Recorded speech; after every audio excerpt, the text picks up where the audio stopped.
On November 30th, 2022, the day after Thanksgiving, 7-year-old Athena Strand walked out of her home in Paradise and vanished. No one watching that house would have thought anything was wrong. Not the neighbors, not the people driving past, not even the delivery driver pulling into the driveway. Because from the outside, it looked like the most ordinary afternoon imaginable. A little girl upset after a family argument. Package arriving at the front door. A quiet small town preparing for Christmas.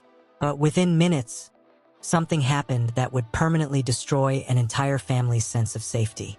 And the person responsible had been standing at their front door only moments earlier. Paradise has a population of just over 1,000 people. The kind of town where people still leave doors unlocked. Where kids ride bikes down empty roads. Where danger feels distant, like something that belongs to headlines in another state. Athena Strand was 7 years old. Bright, energetic, talkative. She lived with her father and stepmother, and that Wednesday evening, there had been a small disagreement at home. Nothing extreme, nothing violent, just one of those ordinary moments every family has and usually forgets about an hour later. Athena walked outside, and honestly, I think that's the detail that stays with people. Because every parent has seen a child do that. Walk out the door frustrated.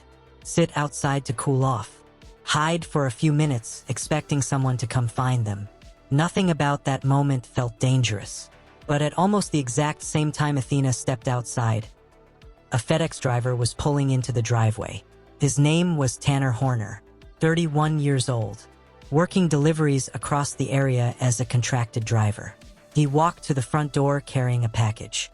That package was Athena's Christmas present. And somehow, that detail makes this case even harder to process. Because while her family was unknowingly bringing Christmas into the house, the person carrying it was about to take something from them they would never get back. Investigators later reconstructed the timeline using GPS records, delivery scans, surveillance footage, and evidence recovered from Horner's vehicle. When he arrived at the property, Athena was outside alone. He took her. I'm not going to walk you through every detail of what happened after that. Some things don't need reenactments to be horrifying. What matters is this. Athena was alive when she was taken. She was scared. And according to investigators, she begged to go home. She never got the chance. Back at the house, panic started slowly. First, it was confusion. Maybe she walked to a neighbor's house. Maybe she was hiding nearby. Maybe she wandered farther than expected. Because when someone disappears suddenly, the human brain does something strange. It reaches for explanations that still allow hope. The alternative is too overwhelming to accept all at once. But investigators moved fast. They traced delivery routes, pulled GPS records, reviewed scanner timestamps, and very quickly attention landed on the FedEx driver. When Tanner Horner was questioned, he gave police a story. He claimed Athena's death had been an accident, that he had accidentally hit her with the vehicle and panicked afterward. But prosecutors would later describe that explanation for what they believed it really was, a calculated attempt to minimize what had actually happened.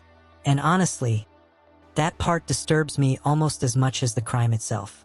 Because even after everything, his instinct wasn't immediate honesty. It was narrative control, a version of events designed to protect himself, not her. A few days later, Horner led investigators to Athena's body. She was found roughly 9 miles from her home. 9 miles, that's all. A child can disappear forever and still remain terrifyingly close to where everything started. And then came the waiting. The legal process dragged on for years. Hearings, delays, motions, procedural battles. 4 years where Athena's family had to keep reopening the worst day of their lives over and over again. And I keep thinking about her stepmother, the last person who spoke to Athena before she walked outside. Imagine carrying that moment in your head every single day, replaying it, wondering if one different sentence, one extra minute, one decision could have changed everything. Meanwhile, the man accused of killing her continued fighting the case until April of 2026. Right as trial proceedings were beginning, Tanner Horner suddenly changed course. He pleaded guilty to capital murder and aggravated kidnapping. To me, the timing says a lot.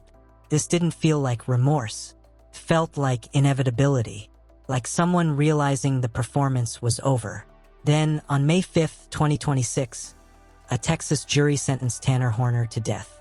During sentencing, Athena's uncle gave a statement that still stays with me. He said Horner had stolen their peace, their sense of safety, their trust in the world around them. And that is exactly what cases like this do. They shatter the belief that ordinary moments are automatically safe. The belief that a child playing outside in a small town will always come back home. Or that a delivery truck pulling into the driveway is just a delivery truck. It forces us to confront something deeply uncomfortable. Sometimes the worst moments in life don't begin with chaos. They begin with completely normal days, arriving disguised as routine, package delivery, a work uniform, an ordinary afternoon. Athena Strand was 7 years old, a child excited for Christmas, a girl who walked outside after an argument and never made it back home. And yet now, years later, people across the country still remember her name. Not because of how she died, but because of how deeply her story shook our understanding of safety, trust, and ordinary life. If you have thoughts about the case, the sentence, or anything else, leave them below. I read far more comments than people probably realize. And if you're new here, subscribe. We cover cases like this carefully and respectfully, because the victims deserve to be remembered as people first and headlines second. Athena Strand was more than a headline. Stay safe. I'll see you in the next one.